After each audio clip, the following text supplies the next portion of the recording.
Thanks for joining us on Key Factors, presented by theraceguide.com.au. It's Stu Rich and Mike Wood here to take you through the Golden Rose Day this weekend at Rosehill Gardens. But before we get to that, Mike, Winks last week, she made it 20. My heart was in my mouth at that 6-700 with Huey just riding it. Take me through that. That was amazing. What was doing? I'm still sweating from that, Stu. I think all of Australia is still sweating. Everyone was on her. We thought she was gone, but gee, she came late. It just shows most of what's written about her sprint's probably rubbish. She's got a good sprint, a great sprint, but it's the relentless force of that final 200 metres that makes her the best horse in the world. Oh, look, we all love Winks, but she's not going to be there this weekend. It's Golden Rose Day, as I said. And look, Mike, this one for the studs. I mean, the winner of these, the owners, they're all in jubilation, but this can unearth that next 3-year-old at stud. And I mean, some of these winners over the years are Stern, Exosphere, we've had Zoostar. It really is a making for these stallions. Yeah, big drama, big money, big stables, but no Godolphin this year. Got a few runners on the day, but no runners in this feature, Group 1. Gerald Ryan, the great horseman himself, with the favourite Minari. It'd be great to see him win, wouldn't it? Yeah, no one deserves it more than G. Ryan. Good luck to him this weekend, and good luck to everyone in the Quaddie. That's what we're here to do this weekend, so let's launch into it. The first leg is the Gloaming Stakes over the 1,800 metres, and, well, you said it before, James Cummings, he doesn't have any in the big one. He's only got 4 runners all day, but he's got 2 massive chances here in Astoria and Sanctioned. But, Mike, I love seeing these 3-year-olds step out into their new season and out in trip. Yeah, it's going to be a great race. James Cummings getting into his groove as the Godolphin trainer. We'll see how he goes in this Group 3 feature. 1,800 metres, fair to steady tempo. Look, the rail's out 3 metres on Saturday. I think 34 degrees is forecast out in Sydney's west, so pretty sure it's going to be a good 3. And as a result, watch out for a near pace bias. If the track really firms up, we know Rosehill can be on pace. Looking across the 3 key factors to kick us off, that dry, firm Rosehill track for these 1,800 metre horses has to be a key factor.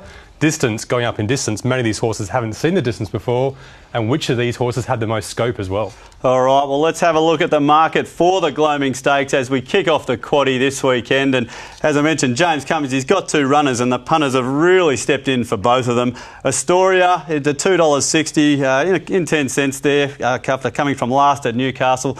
A stablemate Sanction getting closer to a win, $3.40. We've got Sully up from Melbourne after winning last 2. Thy Kingdom Come there at $9, and a little bit of support there for Ace High today, but looks like the boys in blue have a stranglehold on this first leg of the Quaddie. Yeah, 2 favourites of James Cummings out of his few runners we talked about. Let's have a look at one of those runners in a really good form race last start. 1,500 metres at Rosehill Gardens. Sanction back in the pack, the Godolphin Blue, getting a nice ride coming to the outside. Ace High back on the rails in orange. Not doing that much at the moment, Stu? No, not doing that much. We've got to have a look at the way he finishes off. But look, let's have a look at Sanction here, just peeling out wide and chasing a pretty good horse who's in the market later in the big race. Yeah, the form line should be strong out of this race. Sanction, big improvement second up.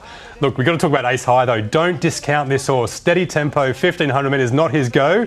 He's a big strider. He winds up late, and he always smashes the line. Look at the way he finishes off. That's extra distance for sure, Stu. Winding up late, as you said, there in the orange. That was a great ride by Huey Bowman there. Let's have a look at this, this Kiwi Raider. I mean, there's a ride there from Huey Bowman that was great. You had to be very good on this horse here, Sully. That's it on the extreme outside, but wait till you see what happens here when it just darts back inside. Yeah, bred from a reliable man, a great horse that we've got great breeding, great potential, but manners, what do you say about this, Stu? I mean, absolutely looks like it's going to go past, cuts to the inside. You think it's gone, you think it's going to jump the fence, you think, God, throw your ticket in the bin right now, but it finds towards the end. He's got something, this horse, doesn't he? Found plenty on the line in the yellow there on the rail. Where do we make of that? We've got to line these horses up. We're looking for the gold here in the key factors, Mike, so take us through it. He's an interesting horse, isn't he? Looking across the page, looking at Astoria and Sanction to begin with. No gold bars for those 2, but the ratings are okay. We'll see how they go the distance. Sully, 2 gold bars. If he goes okay at Rosehill Gardens, he should like the 1,800 metres, and he's got big scope with Corey Brown on board. After an apprentice was on board last start, with that run we just saw, Thy Kingdom Come, distance good, track not so good, Rosehill Gardens. Ace High, we know he's a stayer. We think he's a stayer. We saw the way he hit the line. All right, well, I love a few of these up in distance with a few gold bars there for Ace High and Sully as well. Let's have a look where they all line up in the overall ratings and see where they lob. So they're just in behind there, 10.5 and 9.5, but it's Sanctioned in Astoria. Well, they're on top, but they look like they're just hanging on here in the ratings. Well, yeah, we zoomed into 4 chances, haven't we? Sanctioned Astoria, their form ratings put them on top, and the key factors, the others don't quite close. And Ace High's right there, though, isn't he? And you've got to factor in the odds, got to factor in the ratings when you choose these bets. 4 chances, 2 are big odds. They're going to be our two bets. Best bets, ace high. Let's hope Ty England rolls forward from the outside barrier. If he gets a fair tempo, he gets rolling from the 600 metre mark, he's going to keep going, we think. And Sully, Corey Brown, keep him straight. He's a great bet too. All right, so going around the favourites here in the first leg of the Quaddie with a bit of value to start your Saturday.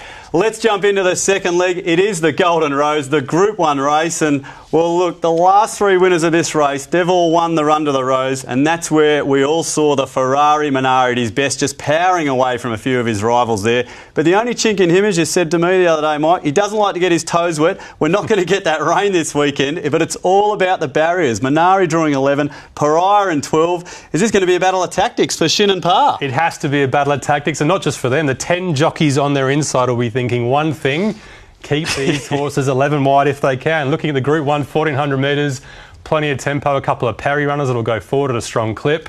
So expect a strong tempo, good 3, firm conditions. It could even be a firm 2 if they actually go to that rating one day. And fair to near pace is the forecast for the bias. Probably near pace by this stage of the day.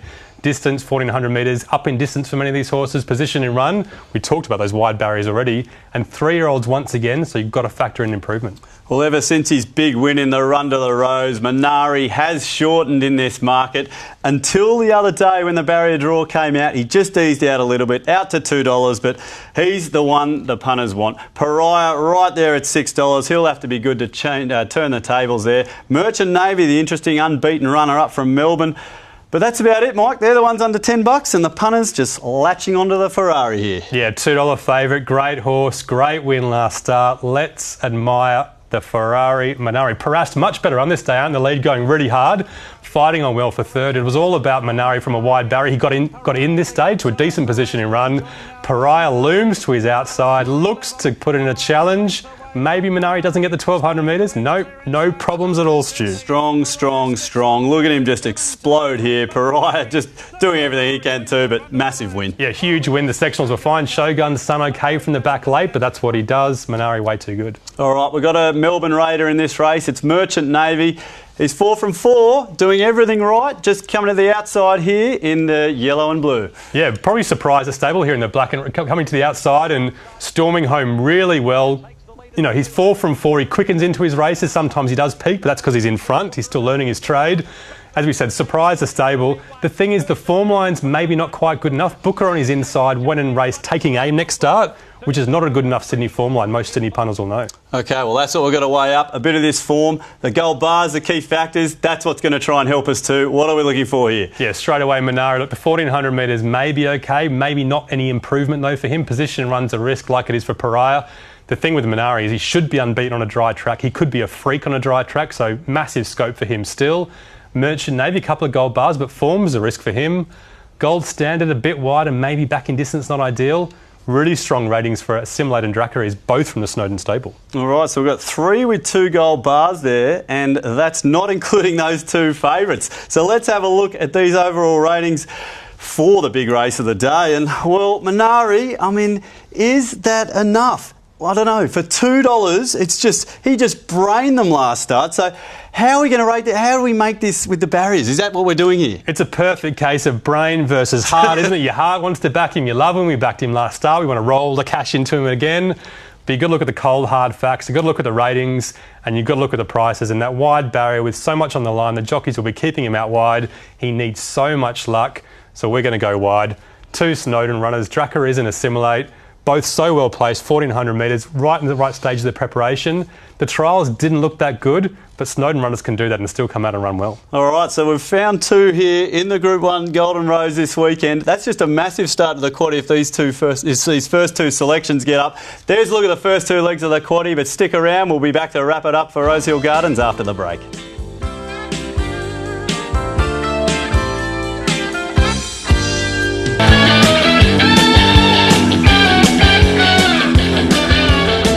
Welcome back to Key Factors, presented by the raceguide.com.au. We've had a big start of value for this quaddie this weekend. Let's see what's going to happen in the second leg of the program. And well, it's the Golden Pendant, this third leg of the quaddie. And look, no love lost between a few of these. These girls know each other back to front. And Ome Sword, I mean, she's quickly becoming one of the punters' best lay pals.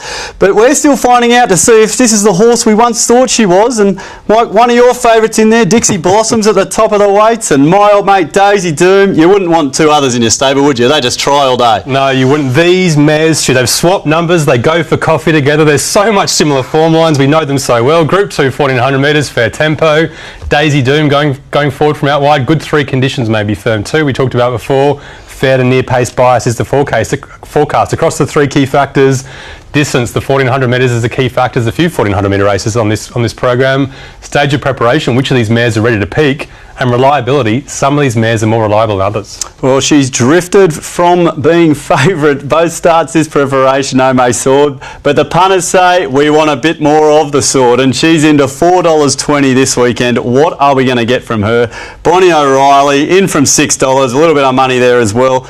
Daisy Doom, another one with a support. She just races well. There's Dixie Blossoms. There's Danish Twist. They're both looking for another win. Sweet Redemption there, a little bit of support at $10 too. But which of these girls is going to step up, Mike? That's an open market. Well, yeah, open market, but so many similar form lines we keep talking about. We've got to look at this replay from a couple of weeks ago. 3rd, 4th, 5th, 6th, 7th, and a couple out the back to look at. So many mares come through this race. Bonnie O'Reilly on pace. Probably having her chance from on pace. Daisy Doom in the red and green slicing through the pack. Ome Sword from the outside. Maybe not quite as good as Daisy Doom. Danish Twist in the yellow there, just inside Ome Sword. Absolutely no luck, Stu. No luck there, but you look at Ome, you look at Daisy, they're sort of starting their runs together here. Love the way Daisy finishes. What do we make of Ome? Yeah, Daisy finishes better. Ome just doing what she does lately. Danish Twist, big forgive. All right, there's some form lines here from this exact race last year as well, and it is your mate Dixie Blossoms. Take us through this one, Mike. Great run. Yeah, 12 months ago, Dixie Blossoms finding out how good she was, and she comes second this day in the same race. She's a genuine Group 2 mare on the edge of a Group 1 mare. The thing about this race is she's sitting outside a power sprinter in Tycoon Tara. There's no big, powerful sprinters in this race on Saturday. There's no real Rose Hill types in this race. So even this form rating could be good enough. Dead Magic in 4th. Maybe she was in better form 12 months ago. She's not hitting the line lately. All right, Tycoon Tara, that was a win. There's a look at a couple of replays for the Golden Pendant this Saturday at Rose Hill. Take us through the key factors, Mike. We're looking for the big gold. Yeah, small margins in the finish for sure, and no gold for Ome Sword at all. Stage of preparation, she's only been 3rd up once before and she flopped. Reliability, you can't say she's reliable. She's still favourite, and she's not performing to that level. Bonnie O'Reilly looks so reliable, but maybe the distance is a concern. She's never actually been to 14 before. She's only been to 1350. Daisy Doom, Dixie Blossoms, Danish Twist. Look, they're already sold in the ratings, aren't they? Oh, they are. No love for Ome, as you said there. You sacked her 2 weeks ago. Looks as though you're going to reload on that sacking again. Let's have a look at these overall ratings. I'm not expecting to see her there. No, well, she's well down, Ome Sword, but there's the ones that we've been talking about. Daisy Doom, Dixie Blossoms, Danish Twist. That's got a real ring to it, doesn't it? It's got a ring to it. There's 3 Ds, there's 3 bets. Choose which one you like. Maybe my heart has snuck into this tip, maybe just a tiny bit.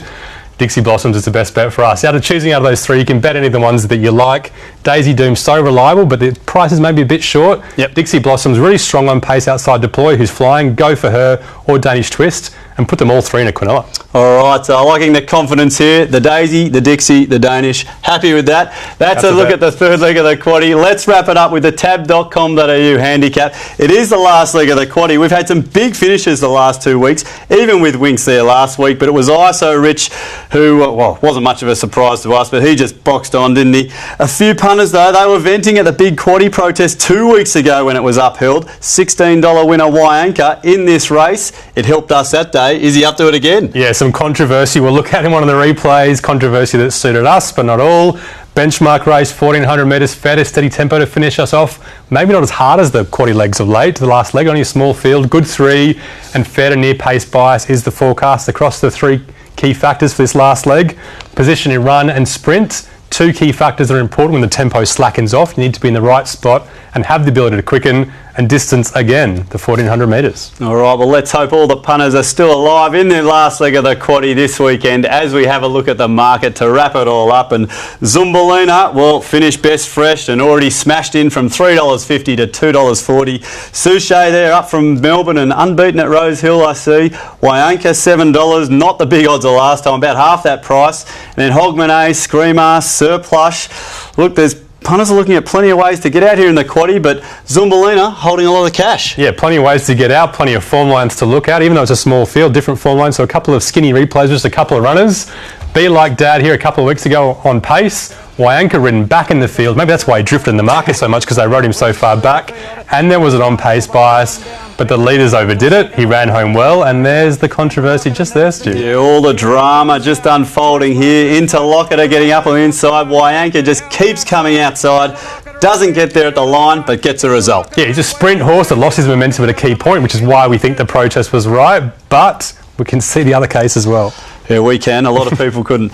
Let's have a look at a horse now that's not in the market. It's Impervito. This is its first start ever. Did something pretty special this day. Out wide in the Baker yellow and blue. Yeah, he's only had one prep and he exceeded expectations in that prep, and he exceeded expectations at his first ever start, which is this run. 1400 metres, 25 to 1, comes to the outside. I think the reason why he exceeded expectations is he just hits the line so hard. You can't tell they've got a genuine will to win until they hit the track, and he's got one. Race caller loved it as well. That's a good replay to have a look at for a horse that's out of the market. Take us through the gold bars, Mike. We need a big one to finish it off. Yeah, good betting race this, and looking forward to seeing these gold bars. Zumbalina, so well suited. Inside barrier up to 1400 metres at a home track. Thank you very much. Suchet, look, he likes Rose Hill, but back in the pack, maybe not ideal for him. He's been missing the start of late. Wyanka, big gold bars for position running sprint, and distance is fine for him too. Surplush, he can sprint, but the 1400 metres is a risk. All right, so a bit of gold there for Waller's last start winners, Wyanka and Zumbalina. No gold there for Impervito though. Let's have a look at these overall ratings, and well, no surprise there. Zumbalina, Wyanka, they are in form, they are on top. There's Impervito we've seen, shot right up the rankings there at a bit of odds. What else is jumping out here? Well, it's just Impervito, isn't it? I mean, he had no gold bars, but it's simply his form rating. He's a great horse down in the weights. There was, fourth in a Group 1 when he was quite unlucky. If it was a wet track, we think Impervito would be immoral in suitable conditions, but he's right up there anyway. Zumbalina, Wyanka, so hard to beat. Waller horses at home, at the peak of their careers, in great form, both winners. Go with the odds. Wyanka's the best bet for us. He's a great each way bet. He might just sit off the favourite, quicken around her late, and hopefully hold on this time without needing the protest. And Impervito, if he just jumps pretty well, you know he's going to finish strong. All right, so we're going with a bit of value there, but a horse that's on top in the ratings. There's a look at the Quaddie. Mike, wrapping up the Quaddie, I mean, Winks isn't in it this week. It was only a treble last week, but we didn't get there. We went so close with Antonio Giuseppe in improvement. We need to go a couple better this week. Yeah, solid last week, not as good as the great week we had a couple of weeks ago. Let's get some big returns again. Race 6, well, pretty much the whole story is favourites with a bit of value on the edge, isn't it? Race 6, Astoria, sanctioned both the favourites, Ace High and Sully, the improvers up in distance. Race 7, there's Minari and Pariah. You've got to put them in. And the 2 Snowden runners, don't worry about those trials. Snowden runners always seem to do that. Race 8, Dixie, Daisy, Danish, they're the 3 for us. And race 9, the 2 Waller runners. And watch out for a Bjorn Baker plunge first up. He loves one of those. All right, so we've got a few favourites in there. No Ome Sword, I can see, and a bit of value there for the Quaddie. Yep, we're hoping for a big result. No Ome Sword for sure. All right, well, look, there's a look at the big Golden Rose meeting this weekend. It's going to be great. It's going to be dry. It's going to be a fast track out at there at Rose Hill. Good luck with all your selections. We hope we've steered you into a winner there, and all the best for this weekend's punting. Cheers, good punting.